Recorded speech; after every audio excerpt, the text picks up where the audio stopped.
نحمد ونصلی علی رسول الکریم، اما بعد، بسم اللہ الرحمن الرحیم۔ ناظرین گرامی قدر، 6 فروری مبارک ثانی کیس میں چیف جسٹس قاضی فائز عیسیٰ کی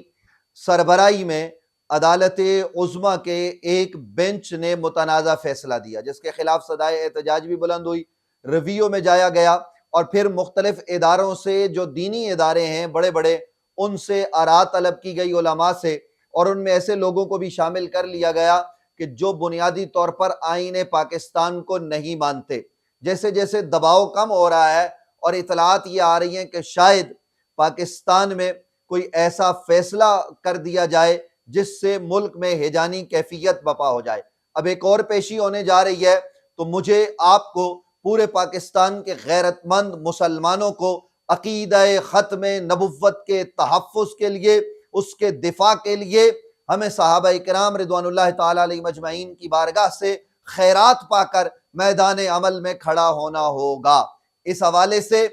28 مئی منگل کے دن مرکز علم و حکمت، مرکز علوم و فنون، جامعہ رضویہ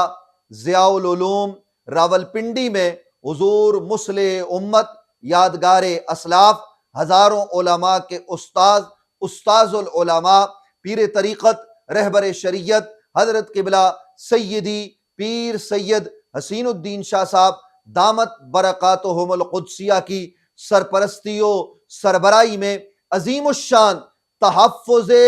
عقیدہ ختم نبوت کا کانفرنس کا انعقاد کیا جا رہا ہے،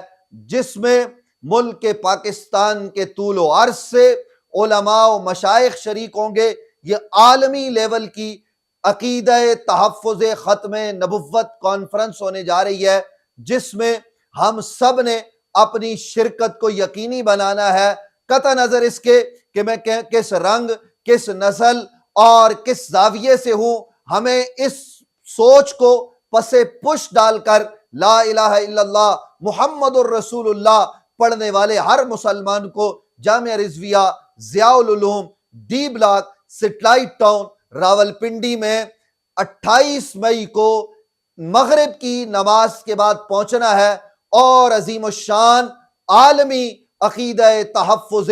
ختم نبوت کانفرنس میں ہم سب نے شریک ہونا ہے۔ علماء و مشائخ شریک ہو رہے ہیں، کراچی سے لے کر کشمیر تک، پشاور سے لے کر سکھر تک، تمام علاقوں سے علماء و مشائخ وہاں پہنچ رہے ہیں۔ علماء بھی وہاں پہنچے، طلباء بھی پہنچے، اور تمام شعبہ زندگی سے تعلق رکھنے والے لوگ اپنی شرکت کو اس کانفرنس میں یقینی بنائیں۔ اور اگلے دن 29 تاریخ کو کورٹ میں پیشی ہے، اسی کیس کے حوالے سے ریویو پٹیشن جو ہوئی ہے، اس میں مختلف علماء و مشائخ وہاں پر بھی موجود ہوں گے، اور ہم نے یہ بتانا ہے کہ یہ ملک لا الہ الا اللہ محمد رسول اللہ کی بنیاد پر بنا ہے۔ یہاں پر کوئی ایسا قانون، کوئی ایسی نظیر نہیں بنائی جا سکتی جو قرآن اور سنت کے خلاف ہو، اور اس کے لیے مجھے آپ کو ملک کے ہر باغیرت مسلمان کو